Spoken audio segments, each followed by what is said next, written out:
As we strengthen the sense of our common past, we must look ahead to create our shared future. We aim to be a fair and just society that nurtures and inspires the human spirit, a society that encourages people to go forth and do well for themselves and do good for their community. It depends on Singaporeans believing that we have created something special here, precious, that we must protect and improve. Striving not just for material success, but for ideals and dreams. Serving with passion and the heart as well as the mind. We place our hopes in our youth, who are Singapore's future. And there are many young people who champion and volunteer for good causes, big and small, searching for ways to give back, and found many ways to give back. And one such young man is Mr. Haridaran, son of Jagannathan.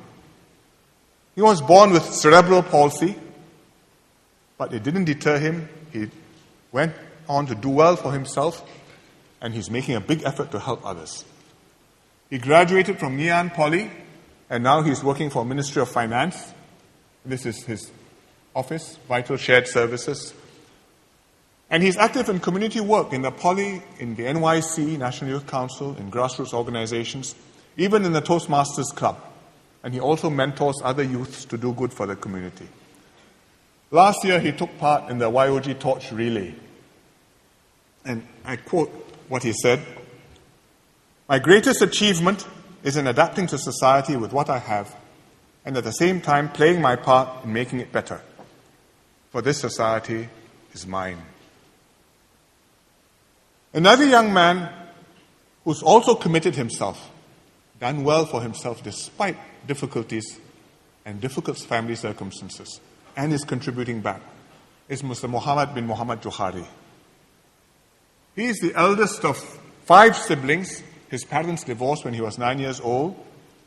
His mother, who was Malaysian, took him back to KL, but he continued to study in Johor. His mother took him back to Johor, and he continued to study in Singapore. Every day, 4-hour bus ride.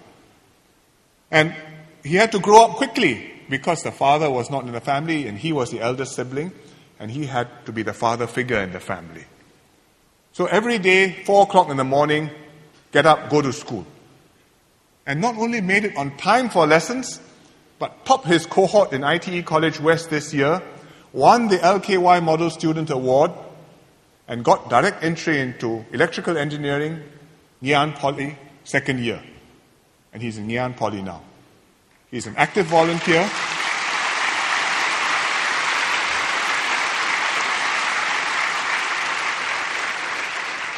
He's an active volunteer in the ITE before. He's an active volunteer in the Southwest CDC, and also last year in the YOG.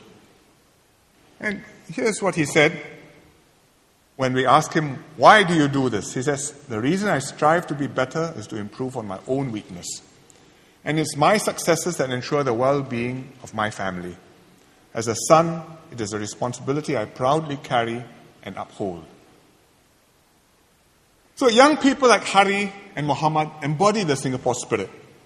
They are not alone. There are many more Singaporeans like them, young and perhaps not so young.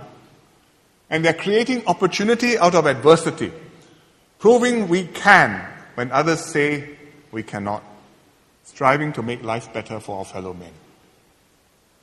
Our task, this generation, is not just to make a beautiful Singapore to pass on to the next generation.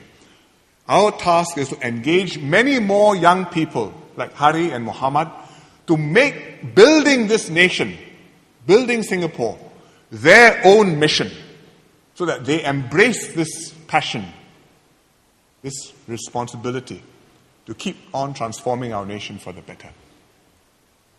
We can and we must make this a special place we all call home, where we not only prosper but live in peace and harmony, where we not only have careers and opportunities but friends and families, where we share not just burdens and rewards but our worries and our joys, where we make tomorrow always a little bit better than today. So let's work together as one people to continue to build a bright future for Singapore, which will always be our home. Thank you very much. Good night.